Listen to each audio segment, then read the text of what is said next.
and the 1, and the 2, and the 3. We're back. We took like 2 weeks off. Kendra Uncut and Pipus and Wise, that was cool. But man, I needed some time off after that shit. You're listening to another edition of the John and Tommy Show with our special guest we've been trying to get on for a long ass time, the one and only Johnny Depp. Mr. Edward Gieda.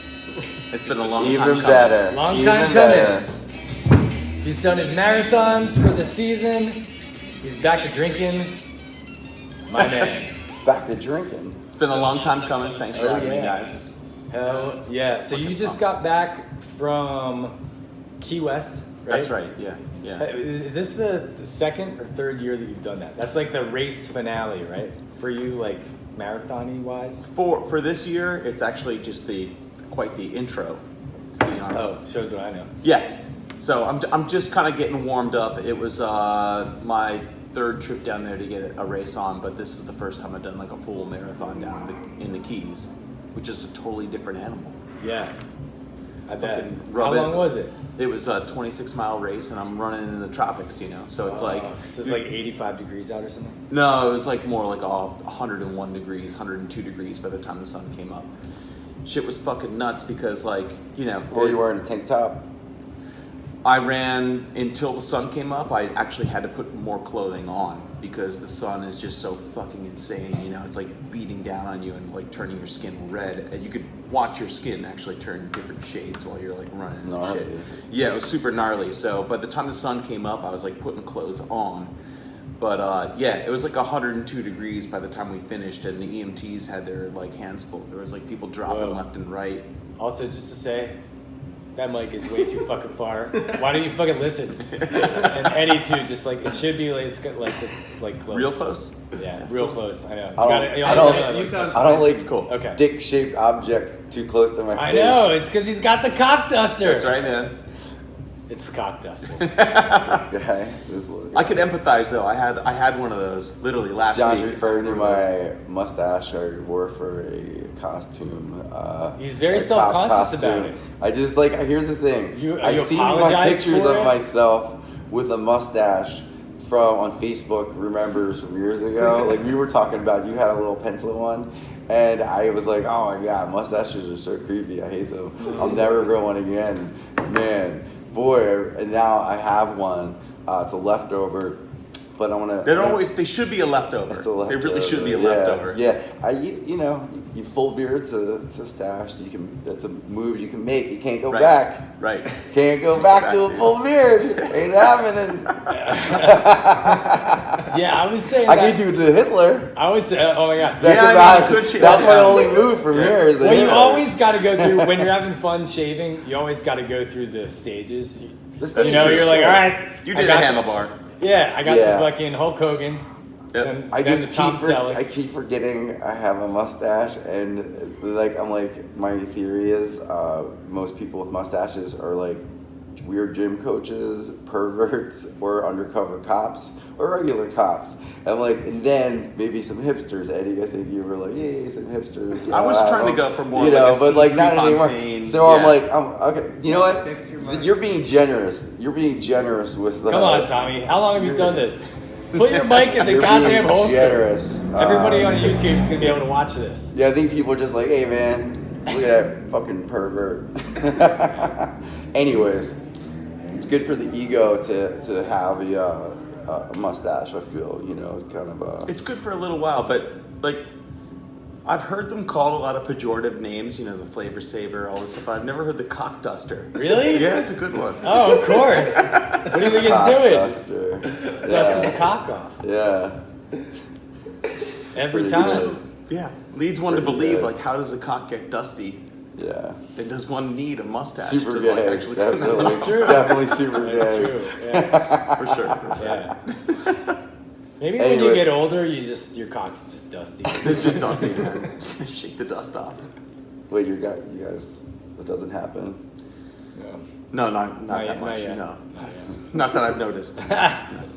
John, I love that you have Coca-Cola cans here. I didn't even know we had Coca-Cola cans. Probably means our soda guns messed up downstairs. Mm-mm. No? No, I think that was from the remainders from the upstairs. There's something nice about like I don't think opening, there's soda you guns know, up here. Oh, we're trying to nice like OG Coca-Cola, you know. Some Man, Michael J. Fox, like advertising really 1980s works. shit. Yeah, yeah, man. That's Yeah. funny. So if Eddie, let's give I think John probably can do a good like intro to you for you know, the rare person who might not know who you are. I would say... That's very kind. Thank you. You're the man. So, Yeah. see, here's one thing I would say about that. You're running is for when mayor. you know Dude. somebody that well, like as Eddie and I, like, you know, we've been best friends for a long time now. Truth. It's almost like that person becomes undefinable to you because you just True. know so many facets of them. It's almost like, oh man, that's not even doing them justice. If you're like, well, Eddie's a singer in a band, or Eddie does this, or Eddie does that. You know, you just know so many like elements of who they are. But I guess I'll take a stab at it anyway, because fuck it, we're on a podcast. Yeah. Fuck it, man. Doing it live. So yeah, one of the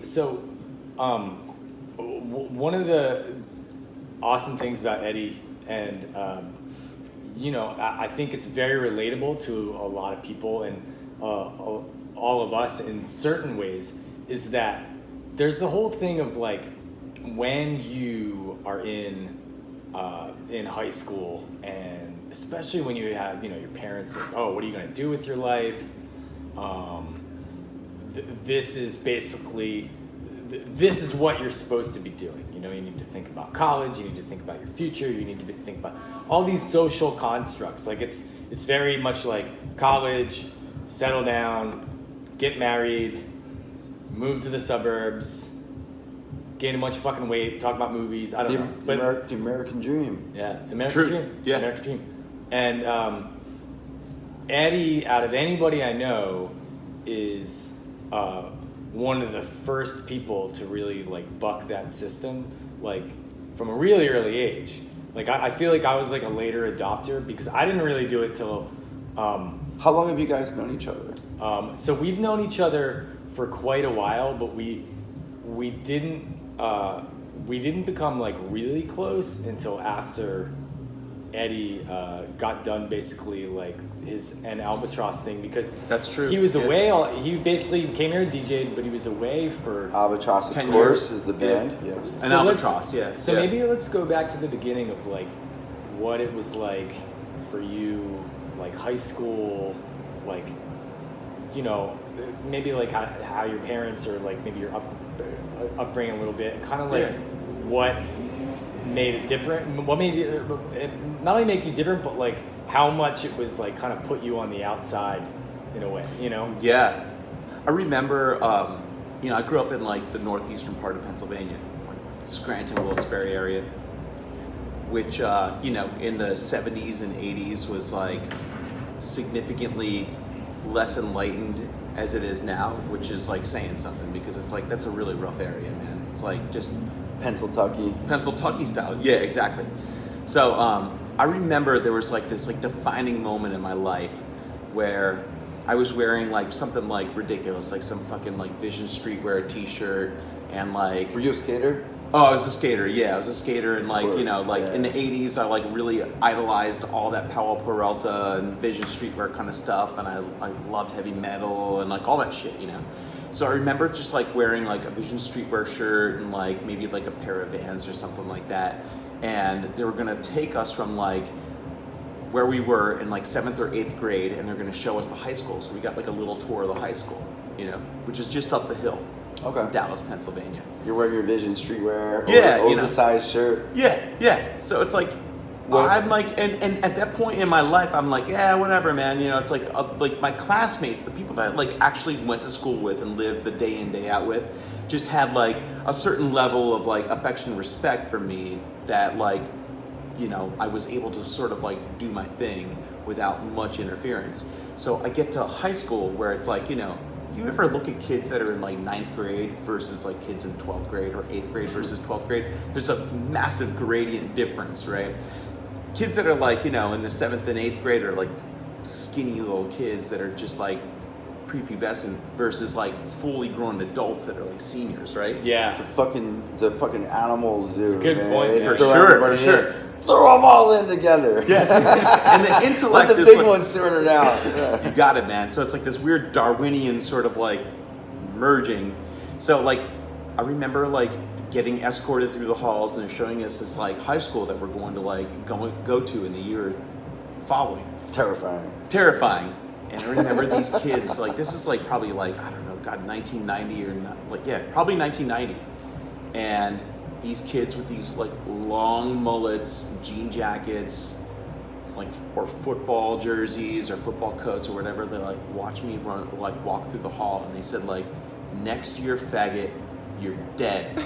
Next year. And like all of my classmates are like, you know, we're all like young kids, you know, like seventh grade, 8th grade. And like, they didn't think of me as any weird, because I grew up with these people that I'm in school with, you know, so like, they're like, oh, it's just Eddie, whatever. He's like kind of weird, like hangs out with Jesus Christ. yeah. Come on, dude. Dude, So like, it's the worst. No one Push knows the what- mic No one all knows the what way we're down. talking about at home. Grab the mic No and one push knows. it all the way into the hole. This It's is barely in there. It's a weight thing. that's what she said, man. Jesus Christ. So John's just OCD and all my money. No, I'm not. You just every week.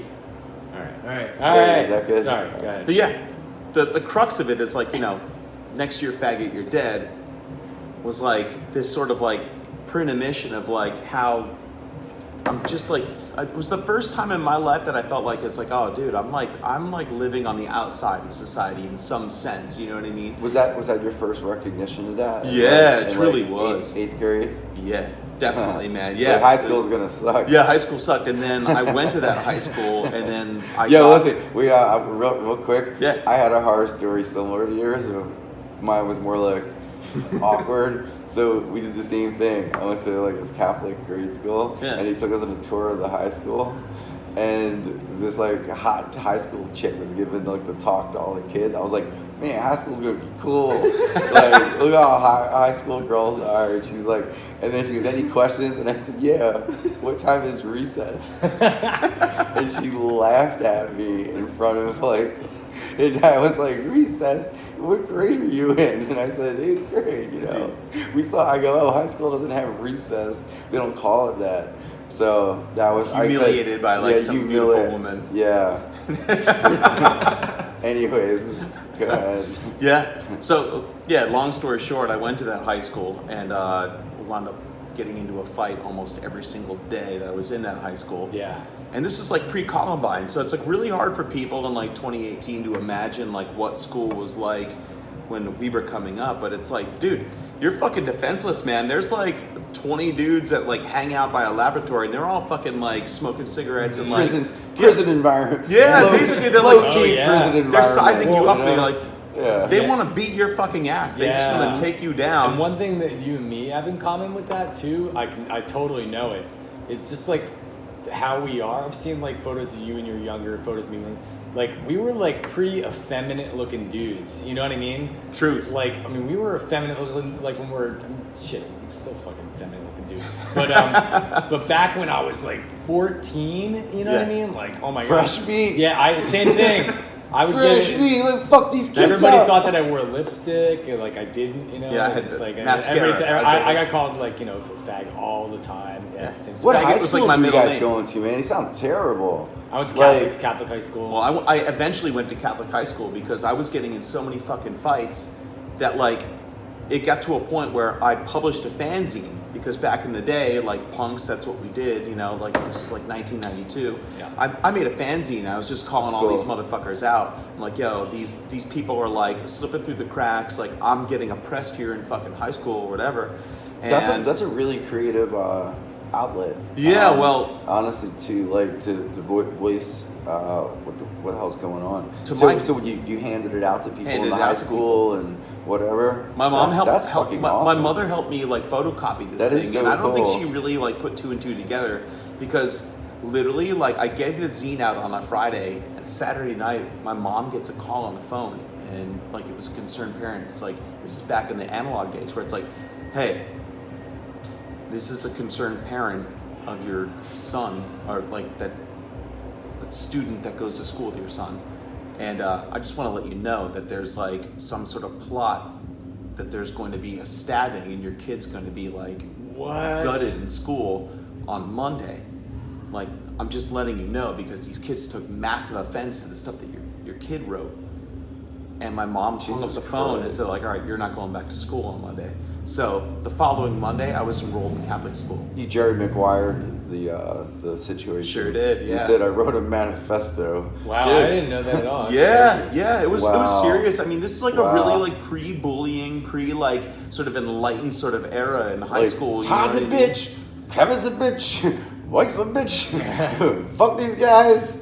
Setting this place on fire. Yeah, but dude, it was fucked up. Good It was for you. really fucked up. Yeah, Probably it was, very cathartic. It was, yeah, to a certain extent. But then you go to Catholic school. You went to Catholic school, and you're like, dude, what happens when you're wearing the uniform? You're just like anonymous, right? Yeah. Like you don't really have much of an identity. You're just No. you're just like rolling around in this. For better, like, for thing. worse, you know. For better and for worse, yeah, yeah.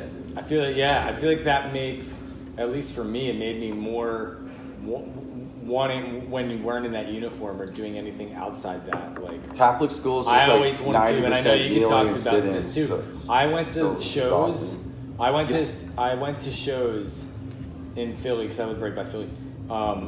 When I grew up, like every night, like I would go to every show. It wouldn't Yes, even matter. every It was like second. every hardcore show, every punk show. From like what Every age? metal show, From like when did you start going? probably like 14. Yeah. And like, you know, at first it was like I couldn't go as much because my parents wouldn't let me. Because it was like an By the time I outlet. got like 16. It was just like an outlet for your Catholic school fucking Well, it was also the only way to be around. nightmare. Well, at least for me, and I'm sure it's even way crazier for you because you lived in the middle of nowhere. I feel It's like the there's only a way lot to be of around like people. Catholic schools got bullies, man. I went to Like- Catholic school and I go, they get away with a lot of shit. Yeah. Like it's like more organized Well, bullying though. It's it- like bullying with ties. Yeah, it's all the same. I think in public school it's definitely worse. Yeah, I mean, there's definitely something to be said about that for sure. But going back to what I was saying is, I think similar to like a place like the Barbary or even this place or whatever, it's the same kind of shit. It was just like trying to maximize like social time with other people that were like me, you know. So that was the So only place. true. It was the only place. Unless you're 21, it's the only place you could do that, you know. So anyway, Yeah. so you would go to shows constantly, and then Constantly, then yeah, you I got would- involved in Hardcore and punk stuff. music. Yeah, man. I mean, it's like I remember I was like sneaking out to shows. My parents were just like they didn't want me being around clubs, you know. So I had to like sneak out. Like I had like friends that like were 16 years old, so they were like 4 years older than me. I was like 12 years old. You know, it's funny. I was on the same page as you guys going to the club, but I was going to like these like more like '90s Jersey Shore clubs. You know, 90s had some really good like Guido dance music. Oh Yeah, my that was God. like Night at the Roxbury That's style. why I love shit. it. Yeah, I dude. got my like fake ID taken, but you know, like I lost my virginity to the girl who like was a cocktail waitress there, and like she goes, "I got your ID back from the back, honey." I was like, "Oh, thanks." I'm 17. But same principle. Yeah, right. Yeah. It's fucking wild out. Yeah, I mean, I wasn't quite wilding out that hard, but you know, it's like I was hanging out with a bunch of people that were like smoking clove cigarettes. It was like the goth people would hang out in that corner, and then like the straight edge punks and vegans, which I was like. Well, I was gonna say that was another big thing for you. So you weren't like drinking or doing any of that shit then. No, I aligned myself really hard with like this straight edge vegan scene, you know, And that like, was a big thing then. That it was a- huge, Yeah. huge, and like the Krishna conscious thing, I was like part of that, you know. So it's like I like remember watching like this band called Shelter play in the fucking like in 1991, and like this singer of this band was just talking about yoga and just like What? self. Yeah, dude, it's like, Yeah. and back then it's like you're like, what the fuck are you talking about, man? That is like the craziest shit I've ever heard. You're watching these people like, you know, just doing these chants and stuff like that, and I was like, my brain was just growing at like a sort of an exponential sort of level, like watching this shit happen on stage. Whether it was like Krishna conscious sort of band doing their shit, talking like espousing, you know, like those sort of like Hindu virtues, or like these like crazy leftist radicals getting on stage and playing hardcore stuff, like in like Bad Brains and like old school New York hardcore sort of style. It's like I felt like, you know, my brain was just like on a J curve at that point in my life, you know. J curve. Yeah, man. So what made you decide that you wanted to like get involved with music? I mean, obviously you were going to a bunch of shows and that, but you were in bands pretty early on, right? Yeah, I started the band when I was like 13 years old. Yeah. With like the bass player that like has been playing with me in An Albatross like since we started. Mm-hmm. I just remember like back in that time, you know, like when we were young, it's like just going to a show and like watching somebody that's like 12 and 13 years old and just like looking at the front man of a band and just being like, I remember distinctly watching. It's funny because we were talking about like how we're gonna like orchestrate and like remodel this upstairs, right? And we're like talking about the chain link fence. And I used to go to a club called the Underground. It was like the factory at the Underground in Wilkes-Barre. And it would like just attract all the freaks from that area. It's like 200, 300 kids would just be hanging out in this like weird ass club. And I remember watching, they had a chain linked fence right in front of the stage and watching this like singer from like some nondescript band. I'm like, that's what I want to do. I'm gonna fucking do that. Like that is who I want to be. From the jump.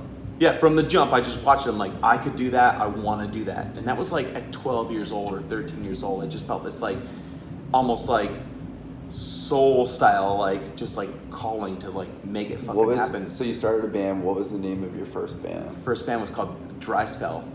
Nice. Yeah. It's a good name. Yeah. It was a straight edge hardcore band, you know. We like sung about whatever, man. But it was like, yeah, we just started that and like, it just like put the wheel in motion, you know. We got like fucking stuff started in Wilkes-Barre, you know.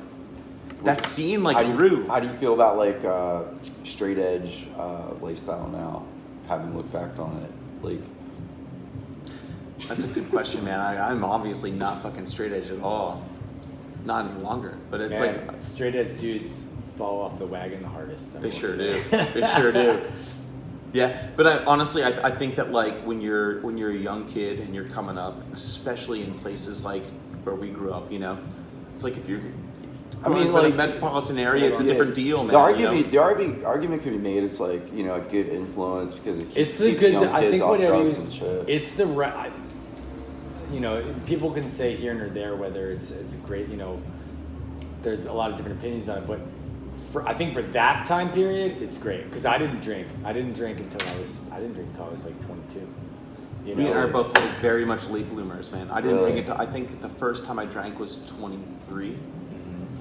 You know, and to answer your question, I think like being straight edge, like when you're a young kid, really gives you the ability to like develop coping mechanisms and to like develop into your own person and develop social skills that are without alcohol. Yeah. as your Dude, go-to. you're 100% right. Yeah, man, It's it's still so clutch. forming who you are, you know? And if you're just getting fucked up all the time, then you're just...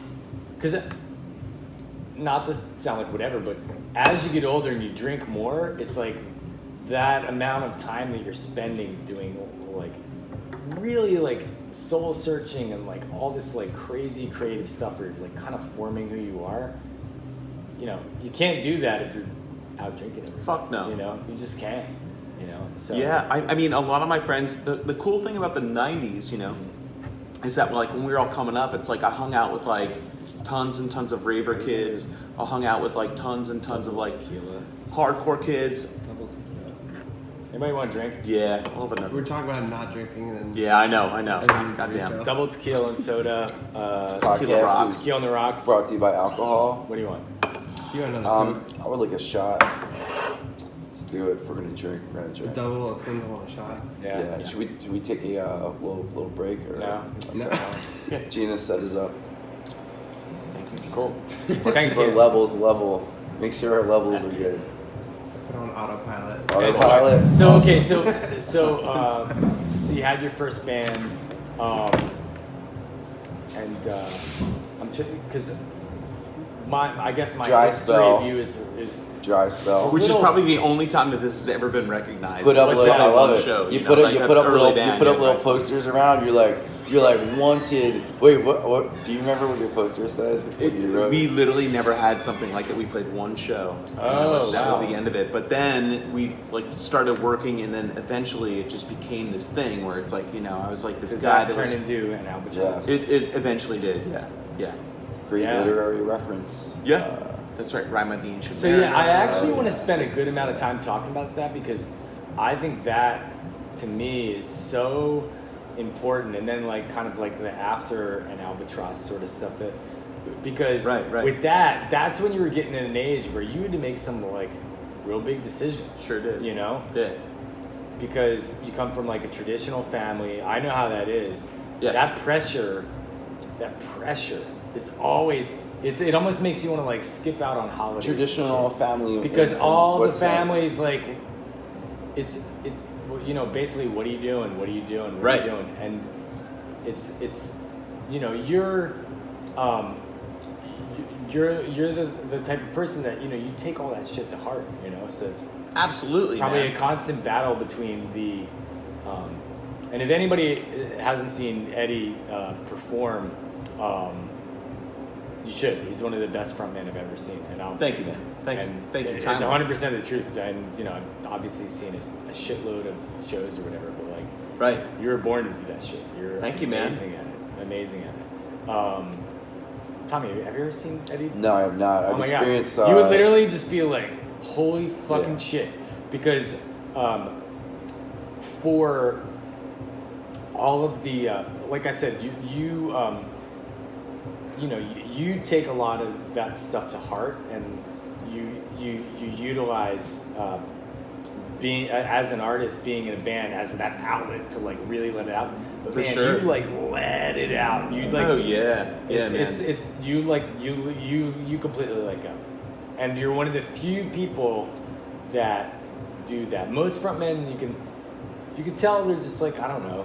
They're like, all right, I studied like cool shit to do, and True. I'm being like Captain Cool Guy here, and you can always, and that's 95% of I think frontmen for the most part. You know Right. what I mean? It's like, but you literally, it's almost like you feel like, I don't care if in this moment if I fucking die right now. You know, and So true. Because I feel like, you know, when you're watching like a really great, energetic frontman or frontwoman, whatever, like, it's all about letting the id completely take over. And the id is basically like our inner infant, you know. It's like, that like aspect of our like psychology that just wants to completely let go and be like, yo, whatever pleases or whatever shocks or whatever does whatever, just like go for it and push forward.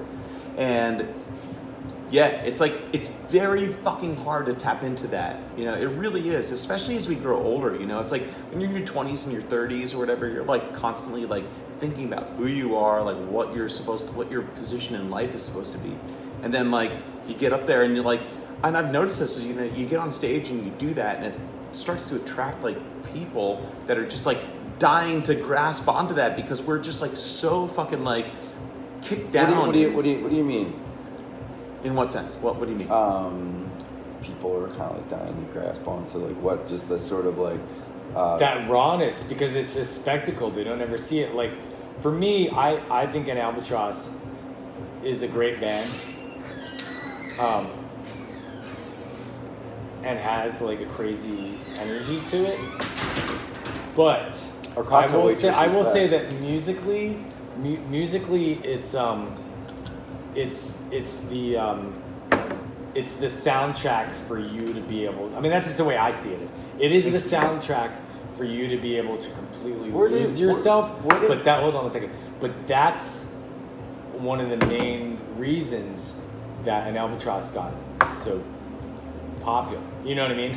Like the music was great, obviously. Like the music's, but it was like the music had that like fervor about it, and people wanted to witness Gina? you in like this primal form that you just really don't get to see. Cheers. And it really is true. Like it's on a different level than like even the most people that like really lose their shit. I think that's what people go to see because I think, and it kind of goes back to the point, and I know over talking this, and you can talk to it, is I think it goes back to the point of like we're talking about like traditional, like how people are traditionally like oh, you got to do this, you got to do that with your life, like you got to get married, you got to settle down, you got to whatever. Right. It's like they're going to witness somebody that's in their purest form, and everyone else, it's almost like they're following this, like their fucking Best Buy jobs and living in the burbs and doing whatever, and it's like, in a weird way, it's like going to the zoo, but like witnessing somebody that's like experiencing, like they are just in awe of somebody that's able to do that. As a side note, he studied marketing, but I always felt like his minor in psychology should have been like the major. Sure. Yeah, it's like What you're is really marketing? analytical about that stuff. It's like what is marketing without psychology? true. You know? Yeah, that's also why you're good at your discipline. Yeah.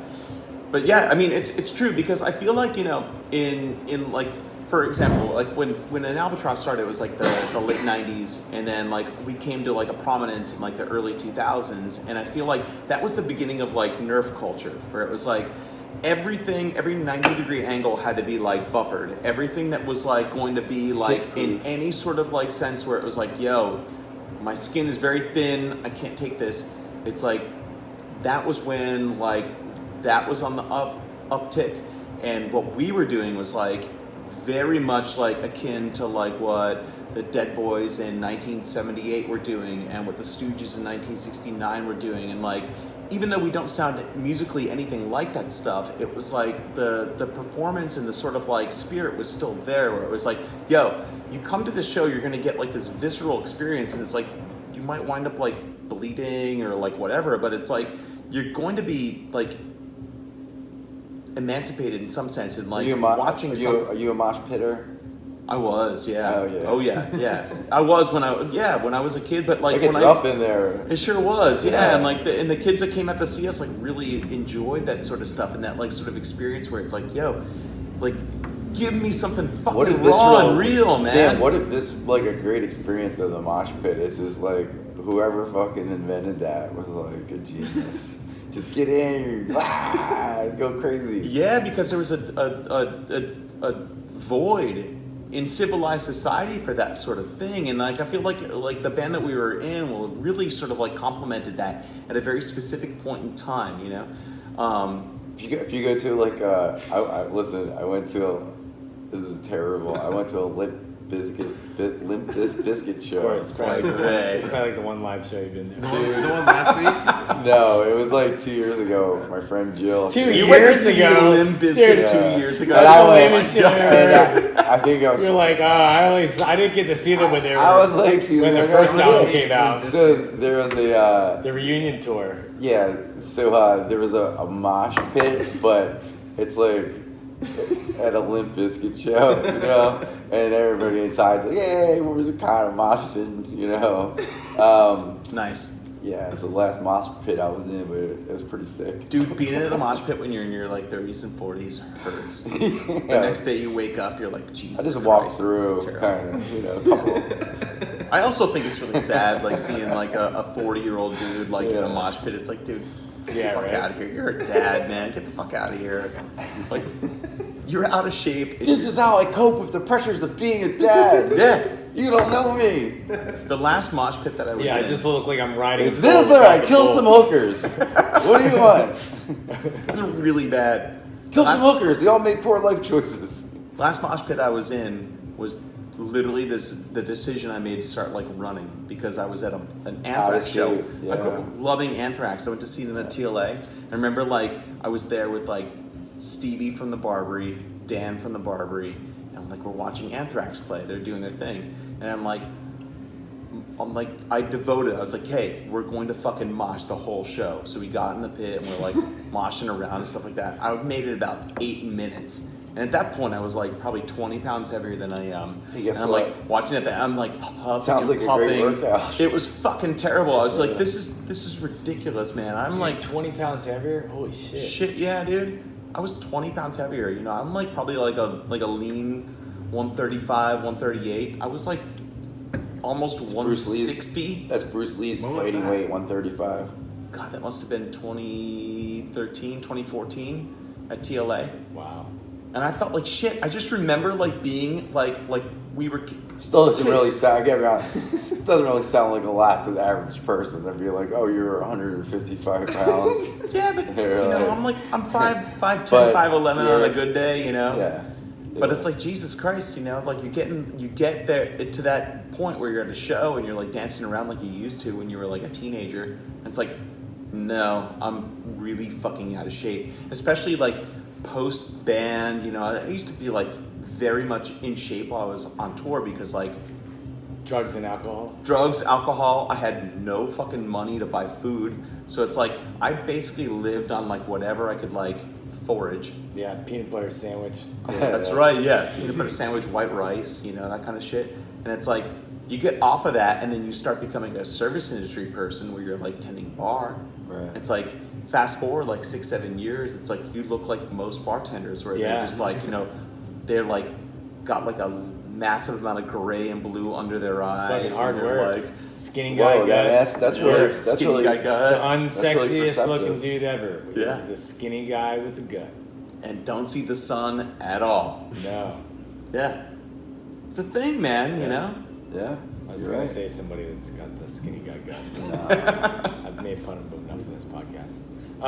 So You're Okay, so what I wanna The get into drinking, then is- drinking plays a big part of that. You think? Big time, Oh, man. totally. Oh my God, absolutely, dude. Yeah. So tell me about. I want to get into this because man, there's a lot of stuff I want to talk to you about. We could like talk to you for ages about this stuff. So, An Albatross, basically, you were like, fuck it. You know, like you did go to college, did all that, right? Yeah, I graduated Temple University. Yes, Yeah, but sociology you were- degree. Yes, but Yeah. you were like, fuck it, I'm going all in on the on the An Albatross thing. Like, you know, no money, no whatever, not being able to work a real job, not being able to even like have a legit place to live because when you're on tour all the time, you're just like, what the fuck's the point of me having an I had apartment? no permanent residence for about Sick. 10 years of my life. That sounds awesome. Yeah. It was pretty awesome. Yeah. Responsibility sucks. So tell us about that and like what that was like, because I feel like that was probably one of those things that while it was happening, there was like a lot of hardships.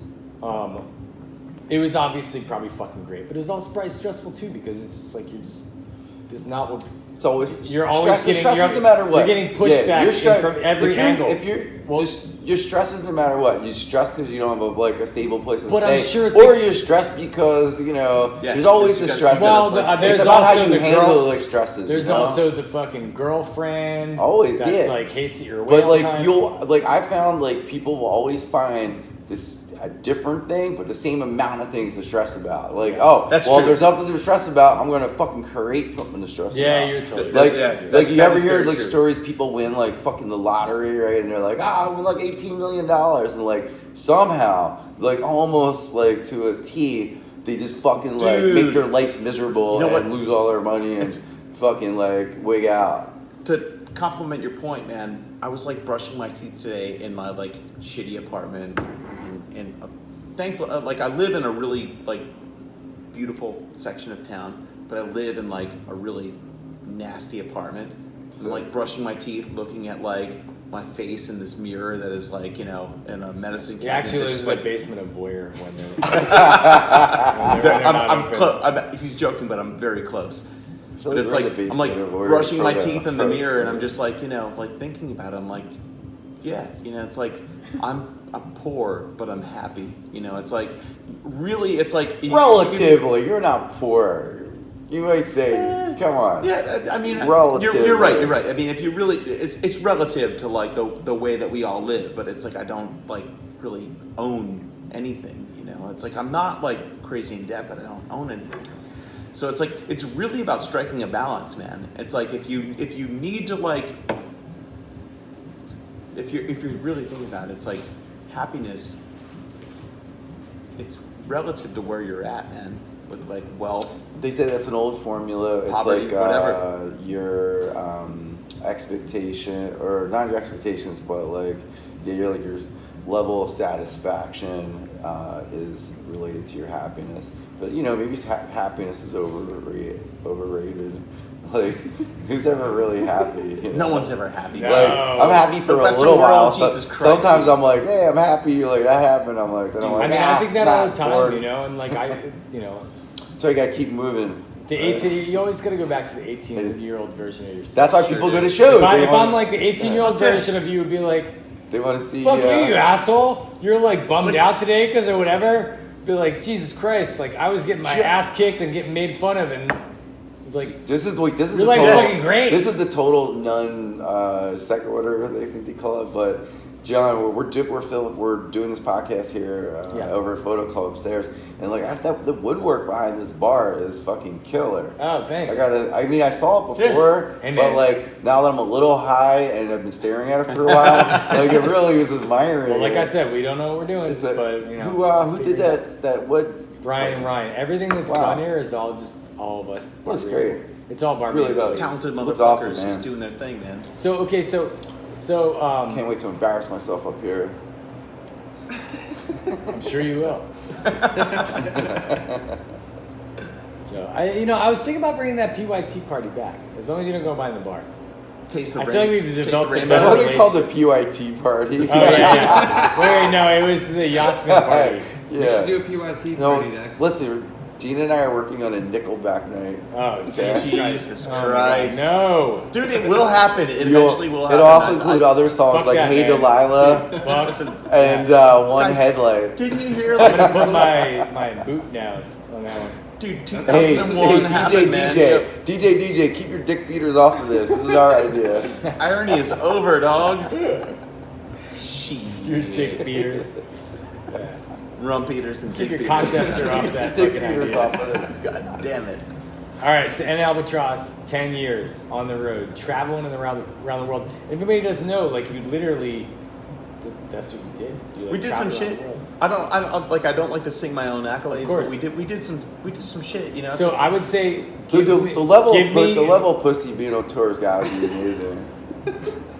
yeah, I mean, it He was always in but I was relationships, in though. relationships. I rarely took advantage of that, which was like, whatever. It's like I look back and like, Man, what were 15 you years doing? ago. Yeah, Talking I know, about right? one Man, when I mistake. traveled around DJing, I totally took advantage of that shit. Yeah, of course. It was like For you, man. Yeah. and you, and you. Yeah. But yeah. Anyway, so I'm on. But I'm on. so but yeah. So okay. So tell me your top 5 favorite gigs that you did. Oh, dude, that's a good fucking Ooh. question. Yeah. First and foremost, I mean, Both times you guest DJ'd at Tanzania's. fucking name right. Yeah. Actually, Guitar yes, Army. Not quite. Yeah, and that too. That holds But- number 87. What a great Guitar Army! Guitar Army is a great party, great name. Dude, Yeah. you always used to hit me up and like, it was like we Yeah. were like buddies, Yeah. but you like would text me and Yeah. be like, hey, I were love that. buddies. No, I yeah. love that. No, honestly, man, like you're when I for a little while I did this Sunday thing at the Barbary, and you were bartending, and your taste So you in music decided was to like really good. try to punch I somebody in don't the know. face. Yeah, I was out of control. Okay, dealing with some PTSD. Before you grew a mustache, it's all right. You know, yeah. Oh, You're having Um, you're having Limp Bizkit fucking mosh pit But flashbacks. anyways, Eddie's music was like always like very really kind of Yo, thanks, dude. very nice like sense of taste. Sexy and Yeah. rock and roll, Yeah. glitter beat kind of stuff. Yeah. Rock and roll, but like beat, it's like yeah. pretty good. So, top 5. Top 5. That's the lamest way to describe the guitar. Pretty Yeah, of all time. pretty good. Dude, it's Guitar like rock and Army's roll. pretty good. with like a beat. Yeah, like, pretty good. yeah. Put that in quotes. It's like rock and roll. Put that in quotes. But there was pretty a drummer. good. No, it's great. It was a great party. Anyways. Anyway, All right. Okay. Go ahead. Top 5. Yeah, Top 5. dude. Top 5 At- Albatross, and then top 5 DJ gigs. No, Give it's him just, seven. That's a lot. I don't mean, care about I'm that. trying to I think honestly of don't give a shit about DJ gigs. Top 5.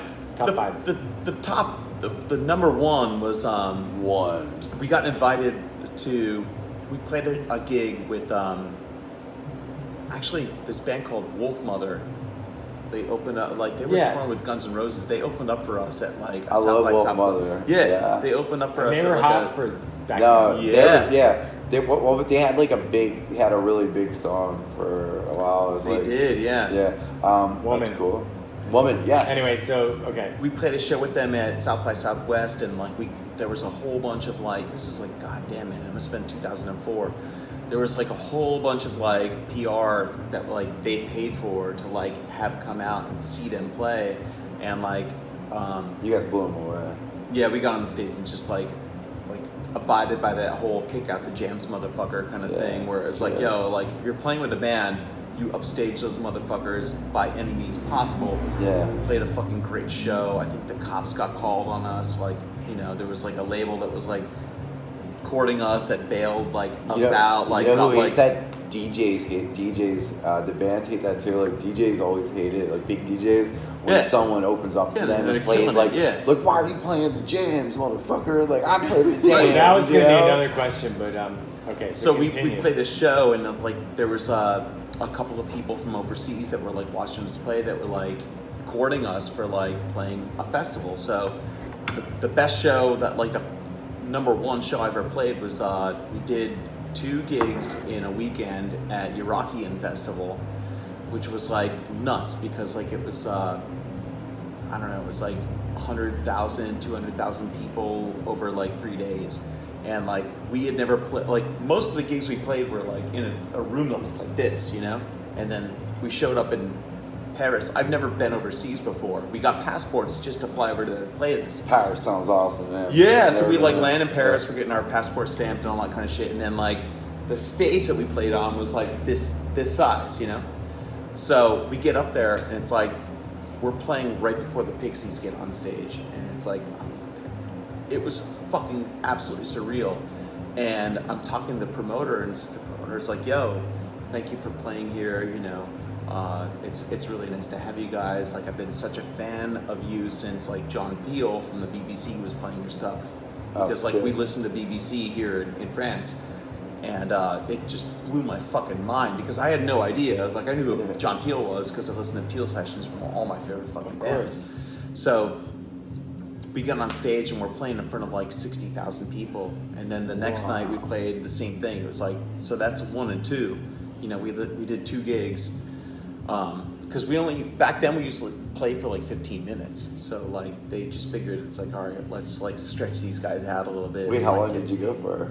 Played for 15 minutes, yeah. Dude, that's awesome. Yeah, You set for that's 15 awesome. minutes? Yeah. That's yeah. power. That's fucking amazing, man. Yeah, it's like, dude, because we It's a way knew to do it. We knew, like, going into it, like, this is like an ADHD society, man. You know, it's like the way that we're like Yeah. all living. It's like, Yeah. 15 And that's minutes. way before the time that's because way before this. because yeah. like that like now that's like way more of a thing. This is like, 10 years ago at least. At least, Yeah. yeah. So it's like you get on stage and you just play like that, Attention like span super- now is like 8 seconds. Yeah, so it's like back then we're like, all right, we'll Drastically play 15 minutes and then like just like throw the drummer out into the fucking crowd and like Oh, hold the awesome, drummer up with all awesome. these fucking Yeah. stuff. It's like it was absolutely buck wild, you know. And then we played like a couple shows with like Blue Cheer, which is like a couple of my. I don't want to sound like heroes. a nerd, but one of my favorite like shows with like performances is always like Flaming Lips.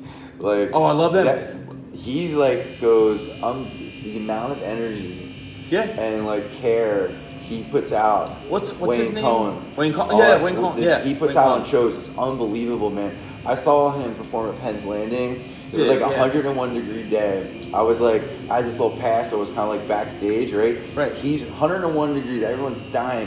He's running around in a linen suit, right? Yeah. Here, and like It's the real deal, man. organizing 20 people dressed as Martians, 20 people dressed as Santa Clauses or Yes. something, and he's like, and I was like, I met him. He came over. He said, just being like a nice, and I was like, how are you doing that in this suit? He's like, show business, man. And he was Showbiz. yeah, he was just like, really gave a shit about like, making like this shit pop off. And apparently he does it all the time. Well, Like, dude, we played like a storefront venue in Oklahoma. He's an Oklahoma boy, and like I remember like the keyboardist for the band was like, hey, there's somebody in the audience. I don't want to like really freak you out too much about this, but like there's somebody that you guys all respect, and the bass player for the band is like a huge fucking Flaming Lips fan. And I looked out in the audience, and there's like probably 70 people out there watching us play, and it was the motherfucker from Flaming Lips like watching us play, and he's just like smiling the whole time. Wow. Because at that point, you know, we were like taking tons of acid and just like smoking DMT and like trying to expand our fucking These songs aren't gonna write themselves, man. Yeah, dude, and like we were like linked in, and like the Flaming Lips guys knew that we were like on the same level, you know. So they're like, yo, there's a psychedelic band coming through, and like these guys are all tuned into the same shit. You know, Are you a Ween fan? they're like An Albatross is like a huge Ween fan. Mollusk is my favorite album. That's our album. That's how I got into Ween. Ween. Yeah, that's how I kind of got into it. They're the best. That album is the best out of the best. Yeah. So that was like 1 and 2, maybe 3 with like seeing, you know, from Flaming Lips, but Jesus, man, you know, it's like we played like a couple of shows where it's like, you know, like London and Paris are like great places to play because you just like wind up meeting like people that like you just wouldn't ordinarily meet. You know, it's like Sure. yeah, man. You're not And then, gonna like, meet him working fucking in the insurance office. That's for Hell sure. no, dude. So Hell no. I guess the other thing I would say See to the same that is, motherfuckers every day. and I'd love to have you talk about this or elaborate a little bit more because you mentioned it, but so one of the great things, and it also goes into that like teenage angst, like fuck everybody. It's almost like a step up of like Eddie talking about like the id of you know, him just like kind of realizing his true self in that moment, or like a version of himself. We gotta get into this motherfucker running. Like, So Yeah, because that's he's like that ties one. in, yeah. He's the one Sure running. ties in, yeah. oh, we'll get into all that. So but one of the main reasons why I love Eddie's band is their competitiveness to upstage anybody else that they play with, which is crazy. If you ever see a show where An Albatross is on the bill, man. every other band, Yeah. and I'm not even just I know you're not saying this to well- be whatever because I love Eddie, every other band's fucked. You're fucked. You're fucked if you go on before them. You're fucked if you go on after them. You're you can't fuck doubly with Wild fucked if Stallions, you're going man. after. You're doubly fucked if Cannot. you're going after. You just can't. It's just you're fucked. So like, it's kind of awesome because it's like the big draw band and like they got a bunch of That people probably like them, probably makes that's probably And all the makes, energy- makes like some bands going like these guys are gonna. So you got to Definitely tell me, is that be like, like, is that like, because obviously you're like a very nice person, but Yeah. like deep down, it's got to feel fucking awesome to know that literally probably never has An Albatross been like upstaged after you've gone. No. And it's funny you ask that because like it's Never. almost a year ago to this day, we opened up for Andrew WK at the TLA, right? Yeah. And like That's we right. were like we were inactive for a long time, like almost a decade, you know, like we just took a long time off. It's like we never quite broke up, but like eventually we just His whole stopped thing playing is shows partying. again. Yeah. So Andrew WK got wind that we wanted to play with him. He and fucked then up. The Live Don't Nation, get An Albatross to go up for you. What the fuck you doing? Live Nation. Well, he Cats, was like, was booked us. he like playing music or was he? He was playing music. He had a full band. There Oh, must have been like really? 14 people on stage, all hired guns. You guys. He's like, like, smoked if them. he played. guys smoked he them. played party hard, and He everybody was go like, like- "Motherfucker, we already partied hard." Let's put it this way. I gotta be honest. I'm a big Andrew WK fan. So No, I am too. I was. But I want to hear this. yo, so here's how this day unfolds. We show up to the venue. What'd you have for breakfast? Oh, I have no idea. I mean, I cares? woke up. Jesus I Christ. We're ate gonna turn something. this I podcast ran. into a procedural. I woke up. I ate something. 8 I a.m. ran. I get to the show. We load in. We sound check. go backstage. There's nothing to drink. There's nothing to eat. So we go to the boiler room directly next door. Mikey Madness is sitting there. Mikey Madness. He buys me like 4 shots of tequila. I drink that. We like have a good time. How can Mikey Madness be like several places at once? He's like a there. leprechaun. He's like, I'm gonna come and see you, motherfuckers. So we get on stage, and Stevie is like with me, and He's Stevie and I everywhere. are like the toxic twins on any tour, any show we do. So it's like he drinks probably twice as much as I do. He drinks like for every 4 shots I drink, he drinks 12. You know. So we get on stage, we fucking just like, and we're hungry. You know. It's like we played like 3 shows like in the last 10 years, so we're like gonna get up there, and dude. Not tooting my own motherfucking horn, but it's like I'm in really good fucking shape, man. I run fucking marathons as a hobby, so I get up there and I'm like running up and down the balcony, like I'm just like literally just like jumping off the band, like the fucking the rise of the drum riser, like I'm doing splits in the air, like David Lee Roth, circa '83, right? Were you here, John? Were you at the show? No. So I get out there, and it's like pretty busy because like it's like a thing where it's like An Albatross is like a Philly thing too, you know. So it's like there's all these like people that are now like 27. They used to see us when they were 17. They're all there, you know. They're watching us like, holy shit! It's like I'm watching this reunion thing, and it's like it doesn't suck. They're not like fat and fucking bald and weird and old. They're just like they're still killing it, right? So we're doing this. And Stevie is playing, and we're like right in the middle of the set, and I'm watching him. He's like in the middle of his blast beat, which, if you don't know what a blast beat is, it's like literally just picture like frigiding with all your fucking arms and What's legs. it sound like? Right? It's a jazz thing, but it's like it got co-opted by metal. He's like in it, and I watch him, and he like leans to his right, and he vomits all over the floor. And he keeps going, and we're just like into the next song, boom. And I'm Wait. Why did he vomit? Like nerves or? No, because like you know when you're playing extreme music and you're really fucking pushing it to the edge, you just like your body, alcohol's you like gotta come out. yeah. You either piss or shit or puke on stage, just do your What? thing or bleed, yeah. So he's like I never puking. rocked hard enough, man. He's What the puking fuck? all over the place, right? So we play the set, and it just. It could have been, looking back, it could have been the heroin. No. Yeah, it could have been, I don't yeah. know, I'm But it was like kidding. it's still like just like debauched weird shit, you know? Right, so we get done, we wrap up our stuff, we're like, all right, good show, right? And then you actually called me, I was on the phone with John. And I remember like the production manager comes up to us, and it's like he was talking with our fill and guitarist at the time, and it's like he meanders off, and I'm like, what the fuck is going on here? So I'm on the phone. I eventually like get off the phone with John, and the guitarist comes to me. He's like, hey, we're not getting paid for tonight. I'm like, what the fuck? It's like, what the fuck are you talking about? That's weird.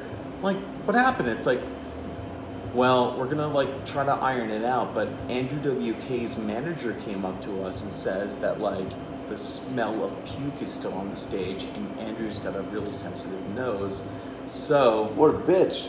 he's really pissed off about Damn. that, and like we've been Are you told that we shouldn't pay you guys, so we're like, Dude, he's all about partying. dude, he has a song called "Party Till You Puke." Yeah, I mean, he's like, We puked because he was like really upset about it. You're like we crossed the finish line. listen, Yeah, if, dude, we did it. if I went to the Andrew WK show and he didn't smash himself in the head with Fuck a brick that, man. and bleed all over the stage, I would feel this. It's like Gallagher with Yeah. the smashing the watermelon. I know, Yeah. Limp Bizkit Like, ate the cookie. hit yourself in the head with a fucking brick. Yeah. So we were pretty bummed out because like Damn. I've trained to Andrew WK for like years on end. Like, Did you file a grievance? Ah, No. fuck him. Fuck that. Really? Fuck Yeah. that bullshit. You Dude, I- upstaged him. Sue his ass. Yeah. So the thing is, it's like the kick out the jams kind of thing where it's like, yo, dude, if you don't got it, just get the fuck off the stage. It's like always like raise the bar. Always raise the bar Yeah. everywhere you go. Like everywhere you go, it's how you do one Kill thing. It's everybody like, with kindness. Be super nice to them. Be super respectful. But be like, motherfucker, you fucked up. how you do one thing is how you do fucking everything, man. That's Exactly. it. That's all you got. Yeah. Yeah. So yeah, I mean that was like in a nutshell like how that band like An Albatross has always been. You know, it's like always been a band where it's like that shit is unlistenable. Those guys are like too fucking weird on stage. Like the shit that they do is just like out there. But you know, there's people that like fucking dig that, and the people that are searching for stuff, they want like to see that emancipated id, that's where they go. Yeah. Emancipated. It sounds like a new Ween album. So all right, For sure. the next chapter I would say would be like, so how do you I would say take all of this, because I think that you totally have. You know, take everything from like being on tour for so long and like doing all that crazy stuff, and like, what was the next transition like from doing that to doing the Barbary, and also even running? You know, I know they're kind of two different No, topics but altogether. they're related. Yeah. Yeah, but because I think that's also important, because they all tie into the same things that I think are like really important to you. You know. Yeah, how did you guys meet? That's what I want to know. How you guys met?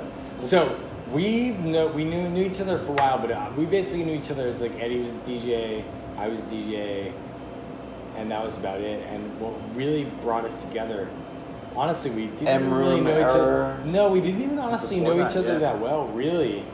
It was until you did the An Albatross show at the Brown House. Commune. Yeah, we were Brown just like Commune. talking outside. I mean, That's we what always I was talked- wondering if you guys. we were kind of very much on like you know, when you see people at like parties or DJ nights, you go to be like, hey, what's up? Friendly up, interaction. Yeah, Like, what's up good to see going you, on? like whatever. Yeah. But we never had like a big powwow or anything, and like it's so funny how like, you know, it's so funny and weird how like life like takes you in different directions, because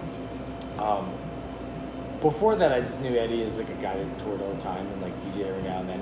Whenever he DJ'd, he'd get like blackout fucking drunk and pass out somewhere. Basically, but it was Yeah. true. Eddie used to get, like, when he would DJ, it would be like, oh, cool, like, the night's over, like, yeah, thank you for coming.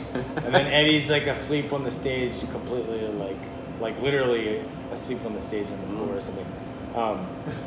Not to knock you, but it was... I mean, No, it was very true. My I've brother never. I've never seen that Eddie. My experience. Very with wild, you. yeah. Oh, Eddie's, yeah, Eddie's that was a done wild one, TBI parties where he would... That's how you learn. Where Sure it was did. the bar was like completely packed, and he'd be like dancing in the bar and like kicking people's drinks and glasses out of the way, and like everybody's. But it was again, it was like a spectacle, you know. The 15 minutes later, it's like sleeping on the stage. Yeah, totally. So and we just talked, man, and it was a show at the Brown House, which is where Eddie used to live in Northern Liberties. It's kind of close to the 700 Club. But it was a place that was probably like the soul punk house in Northern Liberties. Yeah. It really was. Yeah. You know? It's still What's is. what's there today? It's still They there. still live there. Yeah. It's But, directly next to Druid's Keep. Oh, And I was talking to Eddie outside, and he was just kind of like, you know, the An Albatross tour sort of thing kind of ended. And he was kind of in like a transition sort of whatever. And like for me, I get very weird when it comes to like people that I connect with, as far as like, hey, I think you'd be like good to like do this or do that or bartend or whatever, and like we just kind of like hit it off, you know, and that was it. But yeah, if you wanna talk about that, Is this Barbary? yeah, and it's cool Yeah, I and mean, it's that was the crazy intro and to it's like a Barbary, weird yeah. thing, and it kind of ties into all of this stuff, because like since then, like we've been like, you know, Eddie and I have been like attached to the hip as far as like Sure. You guys keeping were, each other as in You guys check. were single when you guys met. Yeah, well, no, Yeah, actually we married. weren't. Unmarried, but yeah. Yeah. We were still. Congratulations, you're more recent. On the nuptials, yes, yeah. yes. Thank you. I man. feel Yeah. Jesus Christ, right? I feel like we like help each other continue on our own path of doing Most whatever the fuck definitely. we're trying to do. I remember it's funny because Positive support. that party that we threw was like so fucking epic, and it was like in Facebook 1.0. You know what I mean? It was like early social media where like making an event page actually meant something, where people are like, yo, I'm getting invited to this thing, like cool, I'm gonna show up. Oh my God, 13 people are coming. I better get some cheese. And we probably had like 150 people or something like that attending. I'm gonna piss. And like Facebook event pages are the biggest lies. You Dude. never know how many people are coming. deceptive, weird ass shit. There's probably an algorithm somehow. Yeah, of course there is, Where you man. can, but like it's literally impossible to tell. You like, can't gauge anything on that bullshit. It's like fake voters are like, yeah, I want to vote for Hillary. Yeah, They're it's like basically a Fox News poll. Yeah. So yeah, dude, it was like literally Facebook 1.0. There was like nothing going on. Gina, sit in. Gus for John. Yeah. Come on. I have my own mic. Yeah. But we didn't hear you over there. long story short, dude, we threw this party, and you know where Druid's Keep is, right? Oh yeah. So it's the For building sure. right next to it, and then it's like 95, so there's like a Where massive. Stevie and Kishma Pre-Northern Liberty. Stevie and Kishma were there, but they didn't live there then. It was like a. where they currently live. That's where they currently Yeah. live. Yeah. Yeah. So it was So back fucking- then they did not live there. They didn't live there. Oh. So, dude, we threw a party where it's like we rented a fucking Ryder truck. We like got all the furniture out of the house, literally every stitch of furniture, put it into the fucking truck, parked in front of the house, Yeah, and then we yeah. threw a fucking party where it was like I did a all the party like that bedrooms, before. all the bedrooms, the living room, the bathroom, the fucking basement, the side yard, the main yard were all Sometimes you like just gotta parties move your and DJs. furniture outside. Yeah, and we charged $5 at the gate, right? And there was a gate. You had to go in through the gate, not the front door. And we had like something like 450 people paid through the fucking door. It was absolutely fucking buck wild. It was like one of those John Hughes movies from the 80s where you see like a house party and it's like you just see like seas of people, right? So No we throw- more Yankee my winky. Donger need food. That Yeah. type of shit just doesn't exist anymore. It does though. I feel like it didn't when we did it. Yeah, like that was one of a kind.